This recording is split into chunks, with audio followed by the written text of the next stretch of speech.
You know, Azir is also insanely S tier pick, so that's WE's response to say, we know Akali's good here, but we'd also rather get our Azir game in while we can. So that's And it's really also a big comfort from Creme. I mean, he's played 8 games of it. The next highest is Orianna at those 4 games. So taking that away, we're getting insta picks here as we continue. Rumble's going to be picked up. The Pantheon, the Ambessa, top esports are coming for blood tonight, fools. And this is why I like to compare it to chess, because they must have... Yeah. Wow, we saw the Monki Skarner screenshot, didn't we? We might get to see that again tonight. This could be a, it could be a 20 assist Skarner we're looking at right now. And you know what? Azir Skarner, you know about the combo? You know, you come driving in with the Skarner into the wall. Hey, that's pretty good. That's pretty good. Too shabby. Not too shabby. No, I do worry. You know, I guess on these engaged tools, you can definitely pin somebody down a little bit there, but we're looking at a little bit of a difference from the compositional strengths in terms of the strategy they want to execute. In top esports, they're going full aggression here, full engage, full backline access. Well, we have a little bit more of a concentric team fight coming through from WE, but in the second phase, we'll really get to the brass tacks of what they want as we get the Misfortune ban away, a continued ADC ban by WE, and the Alistar ban by top esports.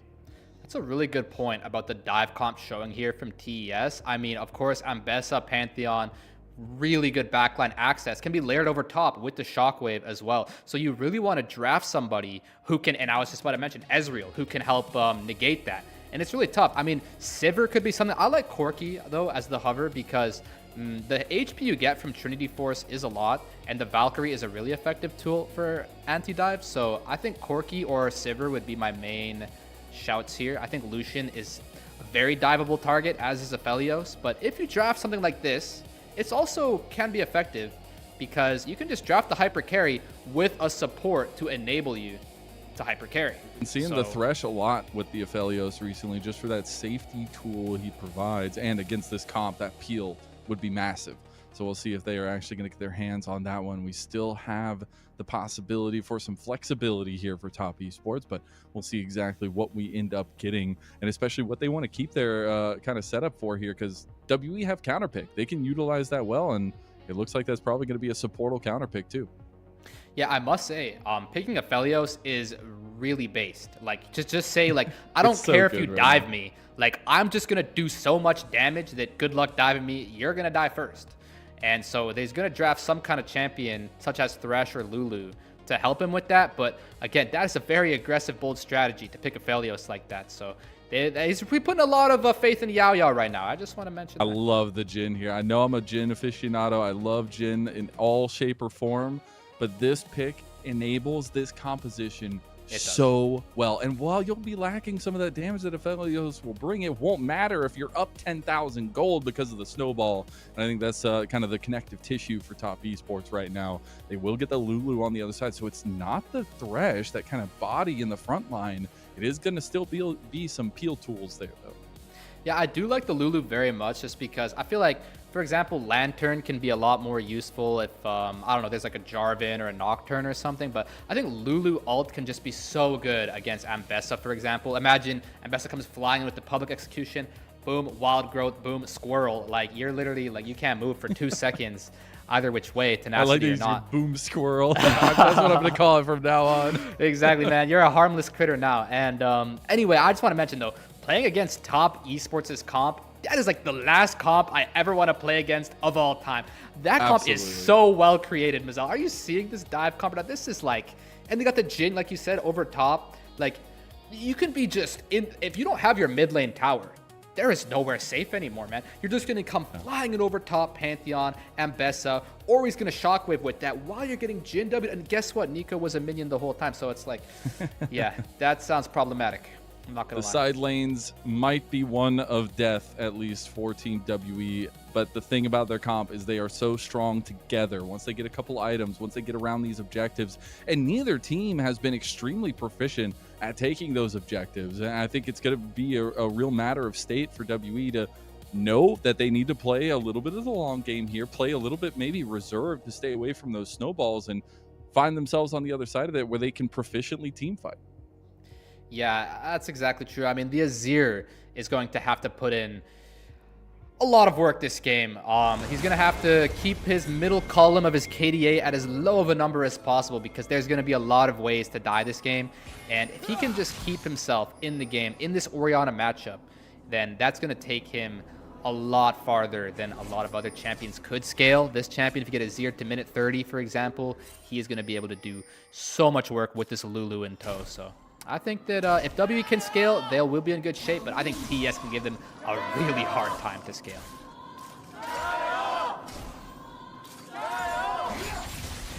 A little bit late on the JiaQi, but they still got them in there. And beautifully said. I think you know, setting the tone for both these teams in this one is extremely, extremely important. And, you know, now that we're getting into this game here, I did want to bring up, just since we're kicking off the play-ins, kicking off the playoffs while we get this going, is the last time these teams have made a championship for themselves. And while there's a little bit of recency for top esports, if we could bring up that graphic here, Shivam, it's been a while for Team WE. And I think the fact of the matter is top esports' recency does give them a lot of that respect, but it's been since 2017 for WE. Yeah, it's been a long time since WE has really had themselves in contention for one of the better teams in the league, whereas top esports is more of a household name. So if anything, this series can really propel WE's brand forward if they're able to take this best of 5 off top. And I mean, hey, it was just split 1 last year. The same place we're at right now, the top esports found themselves a championship. Obviously with a pretty different roster, but trying to make it happen nonetheless with the upstarts coming through here. As we take a look at the lane states, though, both junglers going to be pathing down towards bot side. Going to be almost done with their clears here. We'll see if we get any skirmishing going. We got to take a look at priority in lane. We've already gotten a TP back into lane from 369. Wanted to keep the pressure up there, but the bot lane and mid lane are heavily contested. Yeah, so it's going to be perhaps an all-out war for this bottom lane Scuttle Crab unless one of these junglers is going to be willing to sacrifice that and just let the opponent have it. I feel like NaiYou is in a much better condition to secure this Crab, just given his Jhin and his Nico are really generating a lot of priority down there. Same with his Orianna. So as Monki here, you want to fight champions, not the Crab.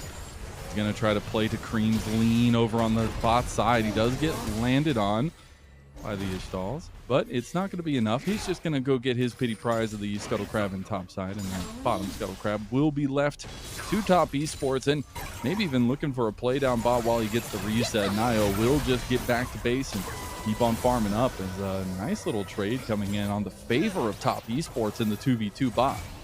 Oh yeah, I mean that's just Jhin Nico for you here. It's not going to be the most pleasant of laning phases, but I mean at least you've got that Severin for some healing. You've got Yaoyao to help shield you, so you know he's down the potion, but I think he should be pretty all right here. When the jungler's hovering like that, when NaiYou's in the tri-bush, you thank your lucky stars when he goes away. You're like, thank goodness I can finally play the game. And yeah, same goes for Creme. A really nice just holding of the flash, just tanking the gank, letting it be, still winning his lane phase regardless. And I don't know what's going on here, Mazel, but ever since Faker bought a cloth armor out of nowhere one time, I mean, if the GOAT maybe does it, you got to do it too. Yeah, bro. I mean, maybe Creme is taking notes here. There might unironically be some tech here about like when you poke your opponent, the minions do less damage? Question mark. Okay. Yeah, I don't know about this cloth armor, Mazel. We're gonna have to look into that. You got to keep the stats after, see how much damage it negated. If only. No little thing as well, I know we saw it there, and it's been something we've seen across multiple games here in the LPL and across competitive, is the early heal summoner spell being burned in bot side for those early aggressive trades because of the cooldown being a little bit lower. Do you have any thoughts on that and how aggressive bot lane tends to be in those first couple levels now? Yeah, I think that's honestly the correct approach. Like, I don't know if you remember when there was, I'm sure you do, the double Halo Blades, Callista Ashe, stuff like that. With the barrier, I'm pretty sure. Yeah, baby. We've seen some games with double barrier as well. And you just walk up, you press barrier level 1, and that's the value. And I've kind of been a fan of it in a version of my own with taking Ignite. I love just igniting my opponent as soon as humanly possible. And that goes for the heal as well. Just using your summoner in any effective opportunity you can ASAP just means you might be able to get to use it twice, so why not? True. Why not? As we do have Dragon up on the board now, we got to take a look at where the junglers are pathing towards. We also have about half items completed for both ADCs, so maybe that fight gets a little bit more finicky here. BF Sword versus the serrated Dirk, but it is going to be Monki putting his foot into NaiYou's jungle. And you got to remember that the whole game plan for TES is to be pretty aggressive, but it's to take advantage of the side lanes. But guess who's doing that right now? Monki going for a back lane play with the Ishtal's impact. He lands straight into the wall into Fengyue. And now JiaQi gets flashed on by the entirety of WE through the bot side. There's going to be another slowdown, and About takes another one. That's going to be a 2-0 to start off for WE.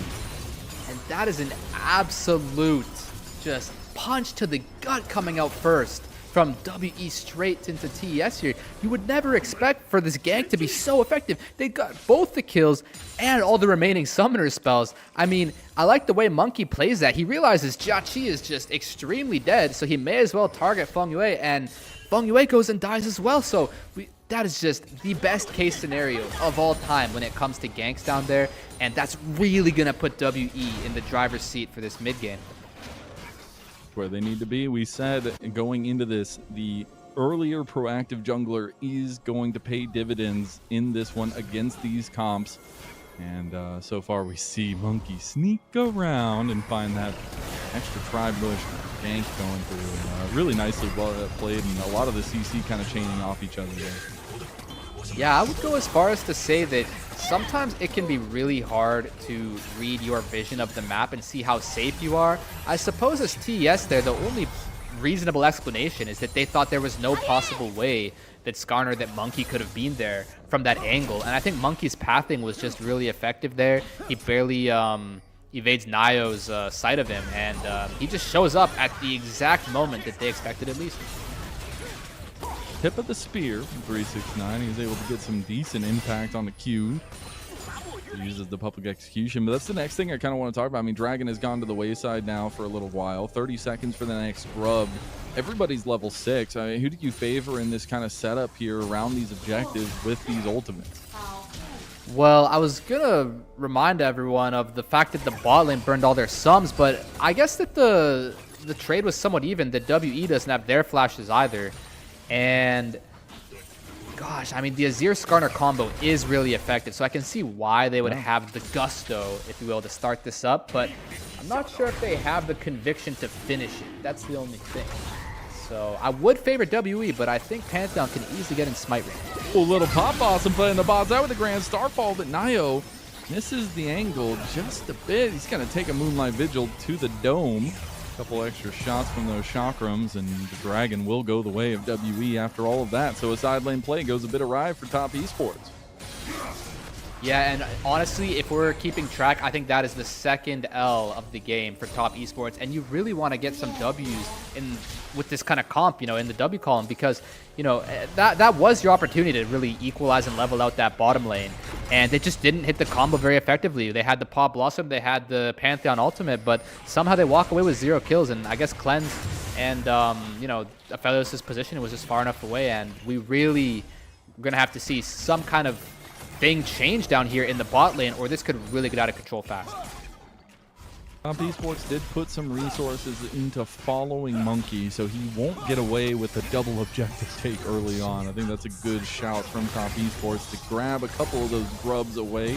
One did go the way of WE though, so that'll still be something to think about moving forward. And JiaQi has been kind of left on his own lonesome down here while the connections are attempted, as we will end up seeing Fengyue come back to bot lane under the guise of being Pantheon and Orianna and the rest of his team. But it's really, I guess, that next conversation for me of who does this kind of stalemate benefit? I mean, yes, it's about an 800 gold lead for WE. It's a little bit of momentum for them as well, obviously coming off some tough series. But is this a situation where this is fine and dandy for WE?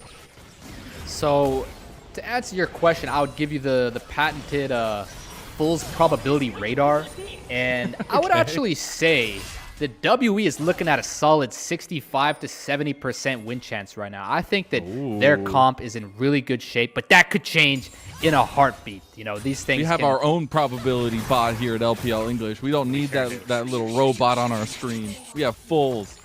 Yeah, I mean, I'm pretty sure of it too, because I really think that those plays were really unfavorable for top esports back-to-back in the bot lane. And we're looking at a Hex Tech Drake, one of the best Drakes in the game to be sitting on here with this team composition. And I love the way it's drafted too. I mean, Azir Lulu is such an effective, you know, late game DPS tool. You got Lulu Azir and Lulu Aphelios, and you've even you've got all sorts of TFT synergies here. You've even got the Azir Skarner with the CC combo. Looks good.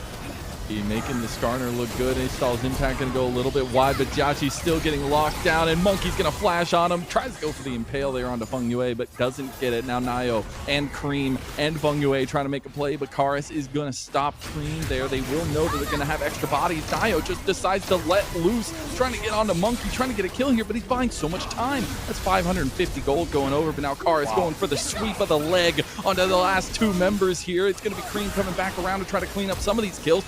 Beautiful tangle bar from Fengyue, and now they might just kill Yaoyao. Creme's gonna get engaged on, will go down. It's not gonna be enough damage. Karis ends up being the cleanup crew. One more auto, but I don't think he's got it. He's gonna have to wait for the shifting sands, and there he goes. Gets the kill, his first of the game, and we have a bloodbath on the bot lane. So beautiful from Karis. I fully approve that Azir play. The way he used E and Flash and R, everything about that was super clean. I don't think Creme was ready for that, nor was anyone from top, and I really give my props to Karis on that play. Gonna take a look back at that one as well and just see how much time Monki had bought in this fight as well. The Skarner's looking good. Yeah, so this looks really good, but unfortunately, look how much HP JiaQi has there, and that flash from Monki to secure JiaQi sealed his own fate, because now he doesn't have enough HP or time to get out of range from NaiYou. NaiYou says, let me seize this opportunity now to come with it. But watch Karis. The way that he gets this E input on the shockwave, he was ready for that. He knew exactly what he was doing next, and that is a really important skill to have, to be able to identify what your champion wants to do in response to the enemy's abilities. And just the way that he was so quick in using the E and the Flash and the R, I just think Karis smurfed that fight extremely hard, and I, as an Azir player, I'm very proud. And when you see that in contrast to what Creme did there, I mean, I don't want to go ahead and put too much spotlight on him, but he did miss quite a few abilities there. Luckily, he'll get a little bit of a rebuttal in his lane as he takes a pretty hefty trade against Karis there. But something to think about moving forward is the executionary factor, because it is WE who have played more games as of late. If you're going with results-based analysis, Karis doesn't get out of that shockwave that time. Gets down to under 200 health, but Monki was waiting right there just in case. Esports impact going to come in. Try to get Creme here. He's going to get the slowdown as well. He has the impale. Karis has no health, but it doesn't matter. Creme just gets shoved under turret. He will get the kill back, and NaiYou comes in as reinforcement as Creme plays with the edge of his life, but he'll be fine. Oh my goodness, that was just so extremely close, and I don't even know what to say. I mean, I just keep looking at this game from the lens of an Azir one-trick, and as Karis, that is such a heartbreaker, because you saw just how hard he was getting bullied. It was kind of at that stage of the matchup where you don't really have like a shuffle threat, and so you can kind of just take a beating without really being able to answer. And unfortunately, he went for an answer, Monki and Karis, but it was just a beautiful response from NaiYou coming in with the Grand Starfall to help make sure that he was tanking the tower, and that Creme was able to survive that, because NaiYou rounded up. Here we go. Esports impact hits on the Fengyue's summon. Now about almost gets taken down, gets a wild growth on him, but so much CC's coming down, and he dies anyways. WE are faltering. Where have we seen this story before, fools? Oh, I remember. It's every time WE has played in the last two series, as they fall apart. 1,000 gold lead plus to top esports. Yeah, and this is why it's unpatented. The technology is in the it's a nascent technology, the Fool's radar, you see, because you know we saw a solid 70% win chance, but yeah, I think we might have seen wrong, Mazel. It turns out the 70% win chance might actually be top esports all of a sudden, and that play and the past few plays have gone completely in their favor. It's just one of those situations where, you know, it's the beeping radar with the little symbols on it, and you know something's there, but you just didn't know which one it was. There was something. Yeah, exactly. But apparently it was top esports. So let's take a look back at this one set up by Monki. Yeah, I mean, I just didn't expect this coming at all. I thought everybody was in chill, safe positions, but suddenly About is just getting completely jumped on top of. Once your Aphelios is dead, look at this, man. Your Lulu and your Skarner, they have nowhere to run. They don't have any carry to help protect them. Azir is even far away. They're just sitting ducks, and they just get completely taken out by the Jhin pick, I might add. I really think that, as you highlighted in the draft, that pick is really doing wonders for them. Look back to the lane states, the map states here. We did get tied up in those dragons, obviously. Monki stays on the proactive trend here, but we are getting to a point where this kind of side lane comp is really coming to fruition for Top Esports, and you gotta start being a little bit more careful about these side lane plays that you go for, as double flash is gonna come out from both WE and Top Esports. NaiYou is here with the collapse coming from mid lane. See how they want to fight this one, as About gets caught on the transition, but he should be fine. Yeah, Bout is definitely going to want to get some more HP here because, I mean, that's actually not bad because he's going to want to make sure he can contest this Rep Herald. You can tell TES is posturing for this Herald, and giving this up is a pretty big deal because that's going to mean you lose your mid tower against this comp. Remember, we spoke on that. So you must defend this Herald. We're going to see a fight. Monki just going in, equalizer on top, the red carpet laid out by WE just like their color scheme. Moonlight Vigil goes wide. About is going to miss a lot, but it's going to be a 5-man stack from WE that is enough to brute force this one, even with the beautiful shockwave from Creme. Karis is just ripping into them. He will eventually go down. Creme stuck in the pit, and he will fall as well. That lead that Top Esports has carved out is down to zilch, and 369 wasn't even able to get the side lane turret. I think I figured it out, Mazel. I think the radar wasn't on the LPL setting. I think I must have forgot that crazy is our game, and any given fight can go any which way because this game is back and forth like crazy. We have an absolute roller coaster on our hands. I think we're going to have a great evening tonight. I think so too, if this is any ticket, as About gets caught on the tip of the public execution, and 369 will take what's his. Yeah, I sure hope About gets to have a great evening as well because I don't think 369 He's a bot really laner, let's be real. There's no great evenings for bot laners. This yeah, Top that does not Esports exist. is going to make another tempo play. This is going to be Creme coming on the cube. He does have NaiYou right behind him as well, and Fengyue coming down the line. I don't think he's got enough damage to take down cube, but NaiYou wanted a little bit of distance to cover. We'll just look to take this turret, and this will be at least a little bit of recompense for Top Esports, as they had already lost the mid lane turret. Meanwhile, 369 now taking a little bit of revenge on Karis, and the top side is going to be in some trouble now that Monki's coming around with the Ishtal's impact. Just going to find 369 is Karis with a solo kill. Yeah, Karis just completely flying onto 369's screen there, even though he's not even necessarily equipped to handle the Ambessa with the Chain Lace Crushers here. He just wins that anyway. It doesn't matter if he's wasting stats on a magic damage shield. He's just OP. I mean, Azir is just a really good champ. And we get to take another look at this fight. The Rumble ult is so extremely beautiful. And the smite is a huge deal from Monki. He's just barely rooted in smite range. Like, if he was standing 1 unit away, he could not have smited that. So that was so convenient for Monki. And the rest of this fight is kind of a formality. Karis goes in and does things the quick way, making sure JiaQi gets taken care of, but does go down in the process. And so I think that Creme picking up that kill, it's just going to mean that this Orianna is just going to be a bug on this Azir's windshield all game. He's just going to be having a slightly higher range, slightly more gold, and we're going to need to see Karis really wipe this insect off the windshield if he wants to win this game. Activate the windshield wipers. We are looking at another dragon setup here in about right now. About a minute till that Baron spawns, but nobody's going to be threatening that anytime soon. But I do want to check in on these item completions before they went away. We are on 2 items for majority of members across both teams. JiaQi can't get caught here. He's going to have to flash, and that'll be down. The dragon had gone over to Top Esports as WE were a little bit behind the play. They want to go. This is LPL. They want to go. A 4 for Fengyue, the new member of Top Esports, but it didn't matter. They didn't have enough damage, and the sweep comes through yet again from Karis. It's going to be 369 trying to get a little bit back during the fight, but everyone from Top Esports is scattered, and Karis made sure of that. Yeah, and this rest of this fight is just completely over. I couldn't even tell who was winning from the jump there. I really thought that Nico might have had something, but it did look a bit forced. Like, sure, you hit 4 of them, but your team is just too far away to follow up. And I just don't think they had the cooldowns, the damage, or the range to really make that play. But, you know, I mean, in the LPL, you just try and go for these kind of plays because they can go your way. They really can. It's just a matter of who gets the better inputs in the right moments, and it seems to have been WE. Let's take another look at this, because JiaQi, so here's what happens. The Dragon's dead. You don't need to fight now. Both teams have the option to fight, and Fengyue chooses to do so, and that was clearly the wrong choice. And the reason is, I believe, Karis here, lying in, Flashar, hits all three, and barely doesn't hit JiaQi, by the way, for the full montage clip. But yeah, I mean, Karis hard carrying that fight after that engage from Fengyue.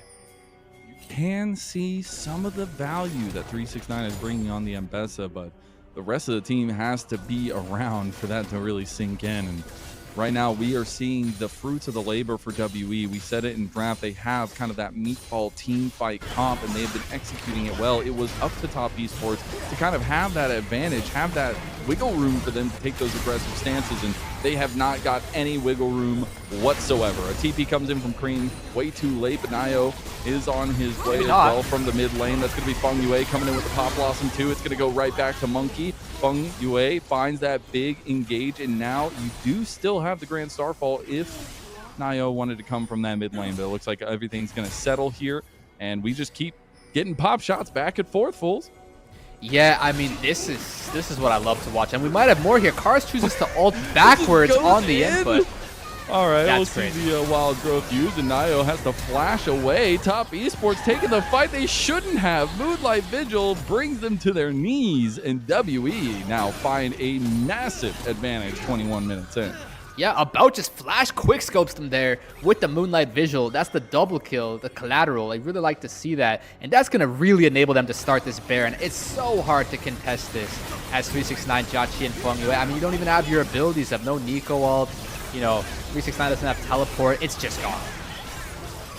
We will end up seeing this advantage continue to grow for WE. The biggest thing with WE is they have not been truly consistent in closing out games, but with this kind of lead and this kind of comp, it feels like the ease of execution is definitely there, and NaiYou just went too far.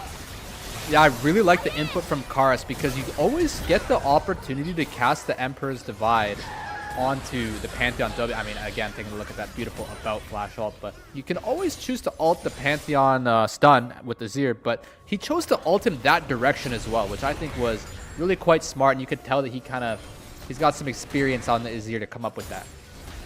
Stealing it away from Creme, a big pick that could have been in Top Esports' favor for a comfort pick later on. As WE start taking full control of the map, they're going to steal away all the resources of Top Esports. Meanwhile, Top Esports going to try to use some side laning to get some of that gold back into their belt. There's about 1 minute and 15 seconds for this next dragon. It would be sole point for Top Esports. It would even the odds for WE, but this Baron power play is just going to sink so much gold into their coffers. They're going to find a tier 2 turret on the bot side, maybe even more. Yeah, I would not be surprised to see them go for more here. It's hard to contest this Monki going straight in.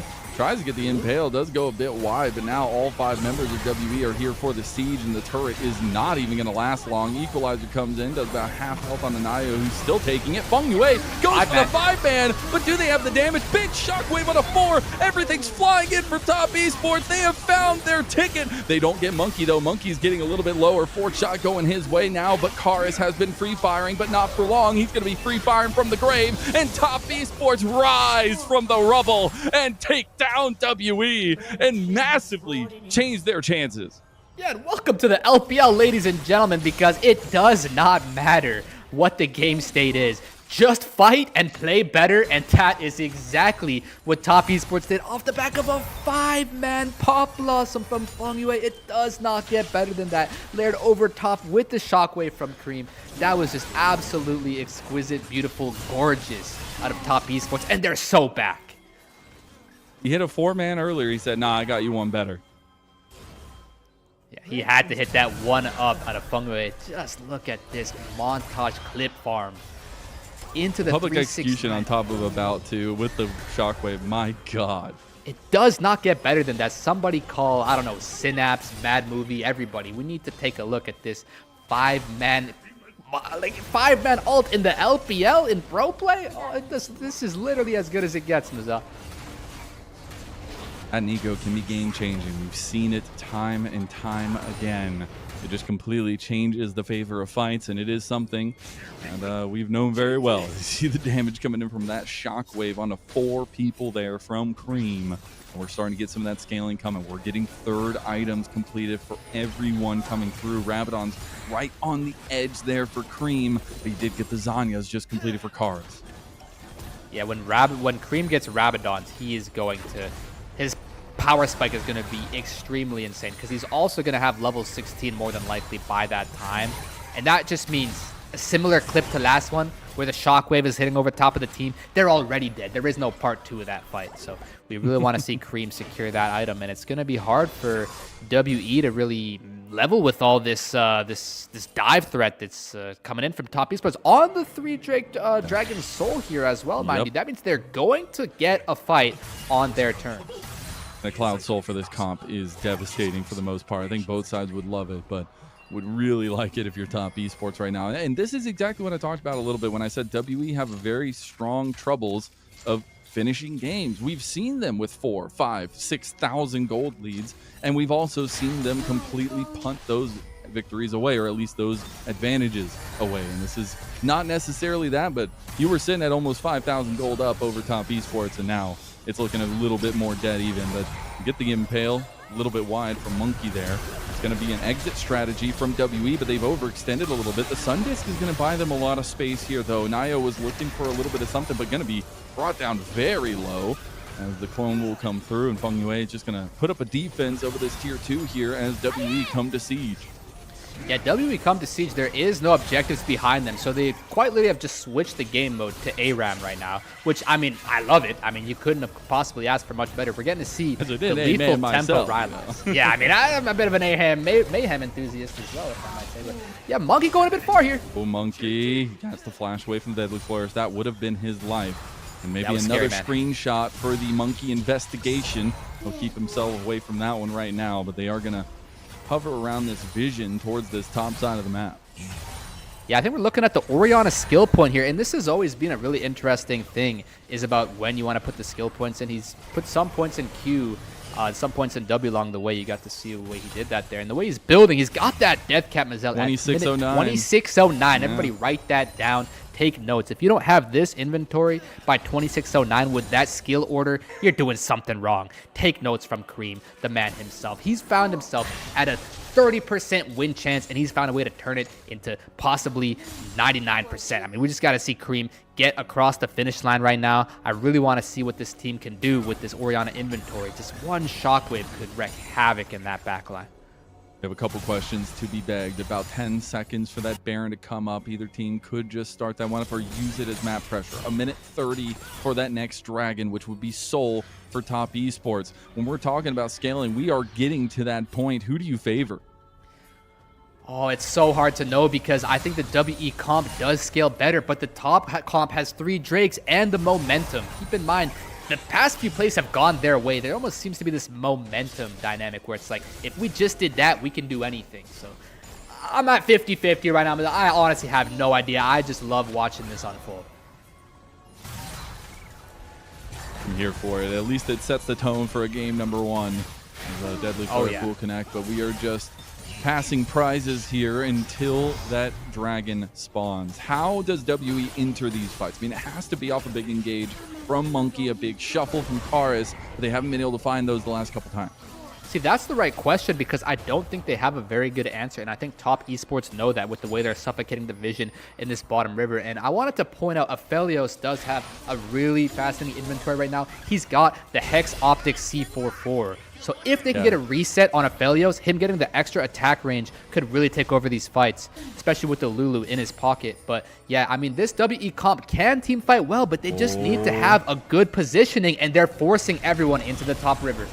This is bold. TP going to come in from Karis. They are going to wait to bring in Cube. It's going to be burning down. They have the Aphelios. They have this Azir. They do it so quickly. NaiYou waiting on the edges. We said these junglers will be a linchpin to how this game goes, and it's going to be stolen by the Jhin. My favorite champion does it again, and my favorite moment is that Pop Blossom coming in from Fengyue. They do lose their front line. They lose their back line, and all they have left is JiaQi. Although 369 buying a lot of time here, he will eventually go down, and unfortunately, JiaQi is just a Jhin. He's going to be caught in the midst. He's got got one. He's getting a little help here from Fengyue. Just One the more Jin. shot, a fourth. He's got the Exalt Impact, and that locks him down. He's gone. Monki gonna try to chase down Fengyue, but it is chaos here as the Baron all gone, even though Top Esports Oh, took it is such chaos, Mazel. It is the best kind of chaos, and I think we're going to have a lot more of this chaos tonight. I don't think either of these teams knows who's going to win. I mean, they know that they're just in for an absolute test tonight. How well can you come up with the clicking of the mouse and keyboard? But yeah, this fight is just so interesting because Monki, again, getting rooted in a strange position. Jin being able to... Oh, shot. Oh, wait, that was at a 1500 HP. I think NaiYou might have smited it. No, he didn't even. And then we see this engage out of the Nico from Fengyue. But guess what? All of these targets are still alive. And look how quickly they just one-shot onto About there. But it's just About. Karis is still alive. He uses the shield to survive JiaQi's auto. And yeah, look at this. We thought it's just a Jin, but he says... just a Jin. This is who Jin is made of. Polymorph goes wild. He's If only he's able to get out of range of that wall, he would probably clean up the rest of them. But now we're getting to the stage of the game where these inventory slots for these 80 carries are going to start to matter. We see the BF swords and the Hex drinkers coming in. These guys are extremely strong, much stronger than Karis, I will say. I will say I would take an Aphelios at 5 items over a Jin at 5 items in team fights. At least the in-betweens, the catches, that's definitely Jin's territory. But we don't have the Baron now for a while. We had the Dragon taken by WE, so they put a halt to that stacking for Top Esports, put a halt to the Elder Dragon that could have been spawning in the same amount of time. And it's something where we have a little bit of a lull state, 31.5 minutes into the game with over a kill a minute here, and getting closer to maybe even 2 as we get going. And honestly, setting the pace for this series, setting the expectations for these teams in their race to make to the playoffs. Yeah, I don't know about you, but I'm a pretty big fan of 42 kill games, you know, all things considered. There's a lot to take you know, witness to, but you know, it's a lot of fun here. We don't even know who's gonna win anymore. Like, I don't think we ever did know. But if you had to pick, Mazel, who are you going for? That's a great question. It's a hard question. I don't. I get a scot-free out of it since you know, we get to see Top Esports try to make a play here. I think NaiYou just came in overzealously there. He did want to try to save the play, but he goes down instantaneously, and now the equalizer buys so much space for WE to siege. Yeah, you should have said WE because you should have foreseen, of course, that the Pantheon would just ult into the middle of the whole enemy team and die. I mean, I personally could have saw that coming, but yeah, I mean, Monki has no flash now. I mean, I guess that doesn't matter much because, to be honest, none of the objectives are spawning for the next 2.5 minutes, and I don't think there should be a reason for them to fight in the next 2.5 minutes. But don't get me wrong, I would not be surprised if we see another ARAM brawl in like the next minute or 2. I gotta say though, it is such a payoff here to see how chaotic the jungle is on both sides. I think both of them have taken turns having very question mark plays, but that's just the way things have been in this split. I think we have seen great, incredible moments from them individually. We've also seen some of the head-scratching plays that we witnessed already in this game 1 of this best of 5. As we'll see how long that continues, but I think they really are the undercurrent to how this series is going to go. And if so, it's still going to be a chaotic one, nonetheless, at least, as we need to see a little bit of that proficiency come through from what is our budding jungle generation here in the LPL. All right, so if I could take the two of us back to our pre-game conversation about it was a Cube versus 369, and I took this crazy hot take. Now, I know this take is like steaming hot, like people are going to think I'm crazy, okay? But I truly believe that just given at the level of player I've seen, that Cube is pretty much just as good as 369. Honestly, I'll say it. I think that they're pretty comparable in skill level. I know 369 has had a much more successful career. I know he's much higher regard and renowned, but I don't know, man. I think Cube, he's just kind of been sold short his whole career. I think he's really been able to do a lot, you know, and I think I just have only fond memories of Cube, whether it was some kind of Mordekaiser or Camille or something like that, or you know, he just gets the job done, man. He really does. So I think Cube could definitely be the reason they win this game. Why not? He could be, but hey, you know, you told me was, you know, in the last 5 years, Cube was better than the 369. And we did do some investigation. It's not just Monki that needs some investigation. We need to figure out if this is true or fact, as we do see the little next fight kicking off about a minute away for this next dragon. Do we still see the same setup? Because WE feel like an impenetrable force. I mean, I think we've reached this point where NaiYou is extremely outscaled, by the way. Like, you can't tell me you wouldn't rather have, like, this Skarner compared to, like, 3 Pantheons. I mean, sure, the Pantheon ult is nice and the W is nice, but this Skarner is so much more OP than this Pantheon right now.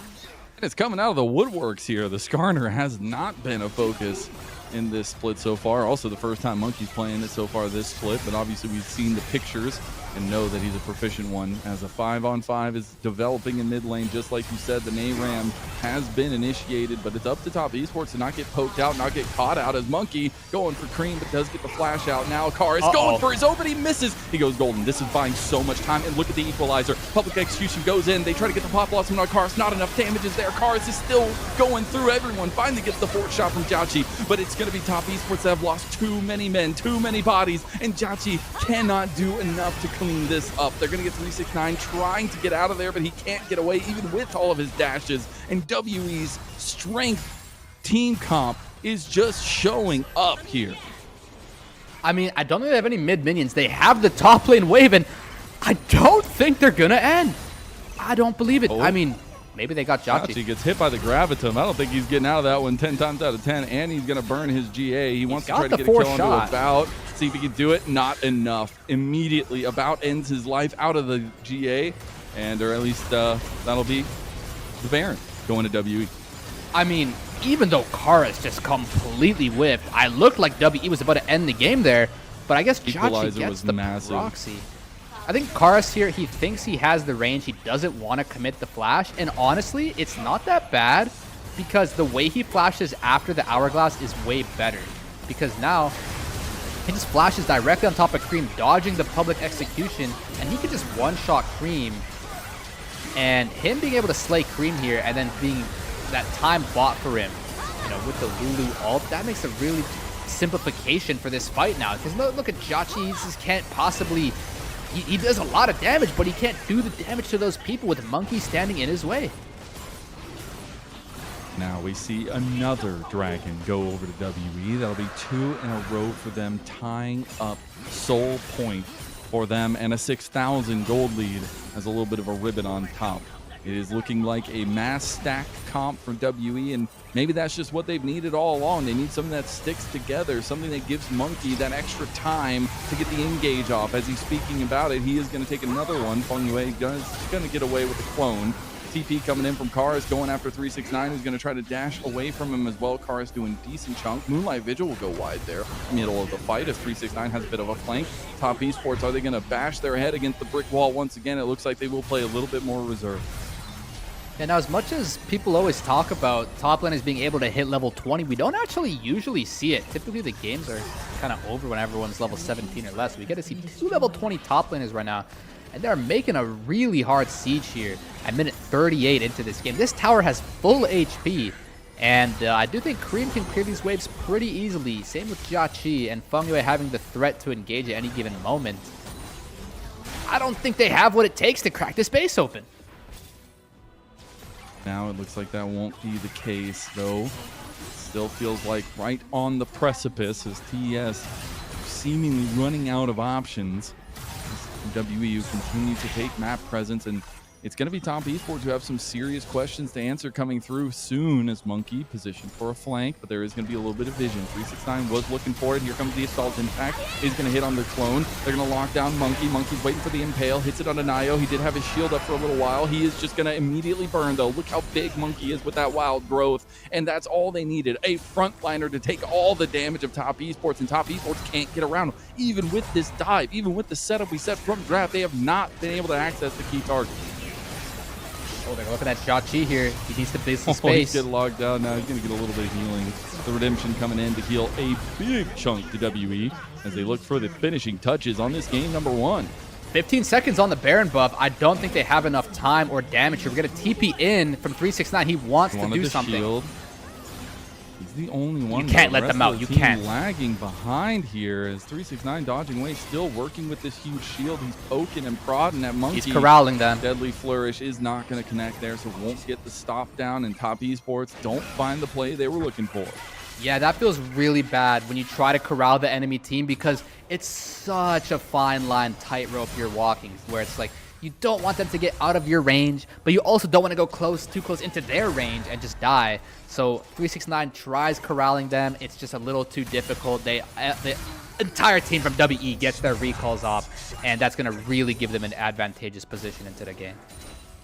Now we're looking at full build completed for About. Still has his GA. We're also getting closer and closer to that for Karis. And these weapons will be online. You're getting a little bit close to that, but you've lost all your Dark Seal stacks for Creme, so he's still pretty significantly behind in those item completions. Still something to think about as we move forward, as WE look to try to finish this game off the back of Monki's first Skarner performance of the split. He's going to get locked down. I speak about him. He tries to get the impale out so much there, but he's tanking it all. This is what's wrong, is they can't kill the front line. Now it's going to be 369 that tries to get him, but he gets instantly clapped. And that sound is like thunder to TES as they cower in fear back to their base. It's all of WE that's coming for their heads. Yeah, NaiYou just not having the best game winning into this Skarner pick from Monki. Monki completely taking charge of this game, trying to take charge of this Nexus.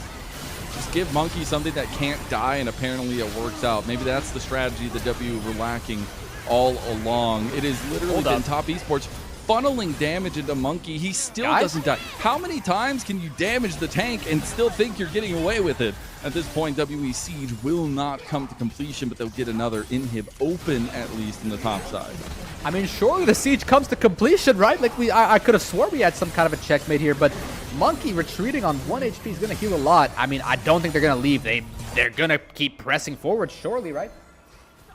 Heal a little bit from the camp. He's going to try to get back over. Remember, he still does have Yaoyao there, and Wild Growth is still available. One final push could do it, or it could also maybe swing it back into Top Esports' favor.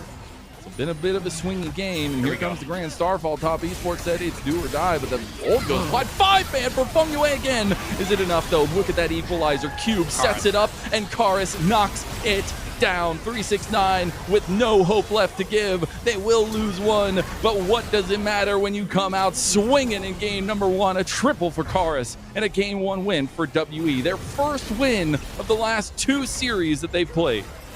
Yeah, Karis sliding all over TES that game, completely taking charge of the map. Fengyue, some 5-man ults are better than others. He somehow swung that game back into winnability, but he wasn't able to pull off a second miracle. Alas, the Skarner champ is just a bit too unkillable, and NaiYou just not being able to answer that.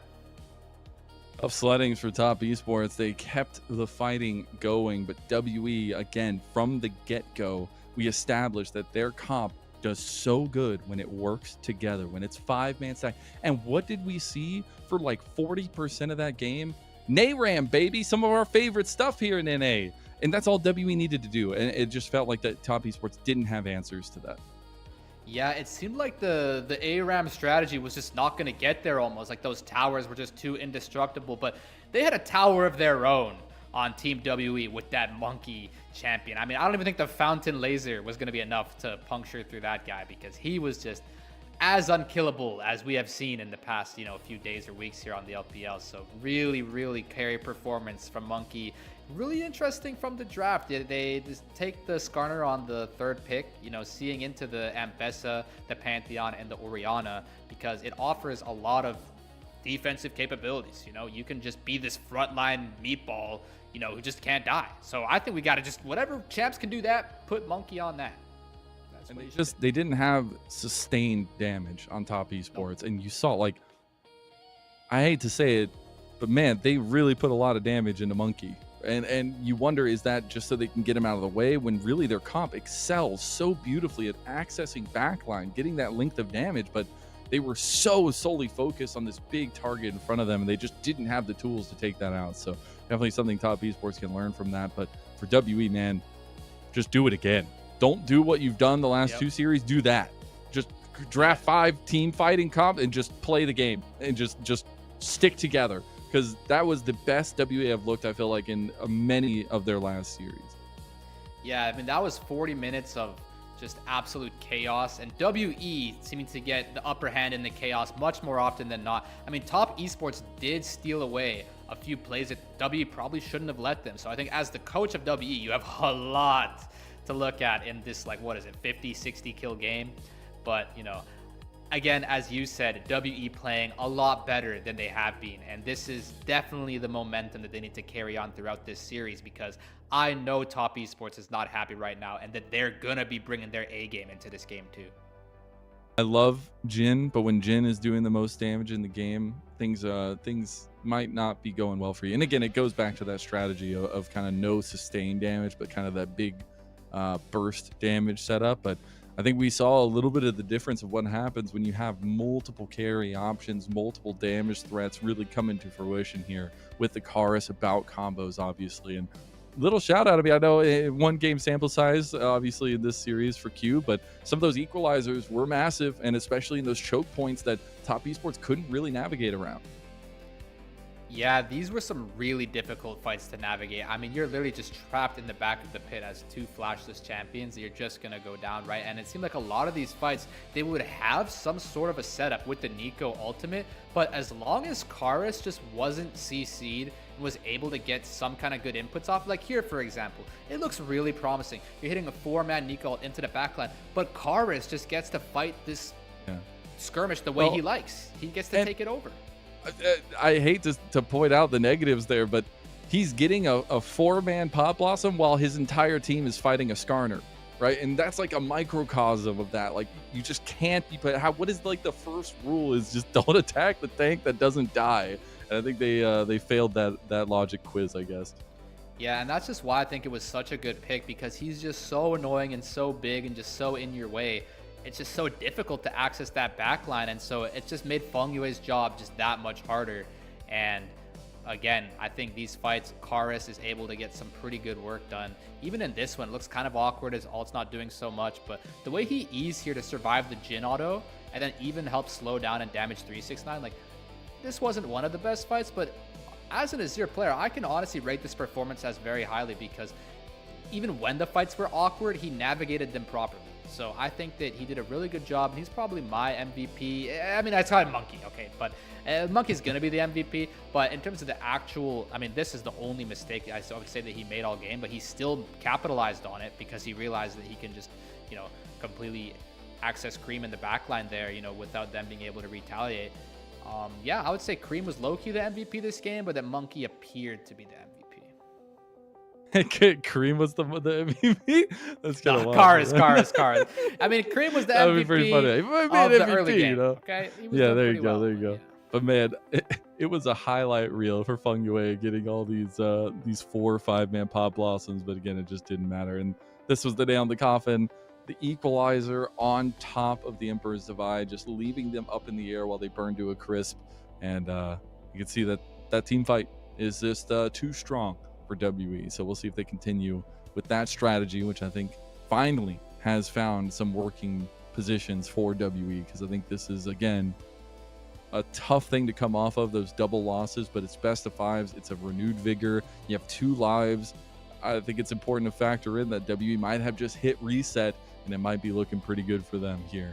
Still a long way to go, obviously, with this best of 5 and a very gritty team for Top Esports. But as we get to this MVP conversation, I do agree. I think for me, I think it'd be Cube or Karis. I think Monki was instrumental as being a body.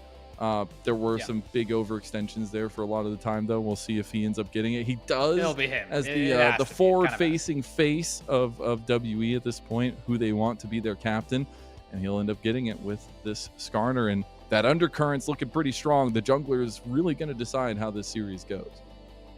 Yeah, absolutely. We're going to need to see NaiYou just lock in this. I'm pretty sure he went 2-10 last game. I don't think he knew what he was doing, like polar bear in Arlington, Texas type deal versus this Skarner right now. I don't think NaiYou was anywhere near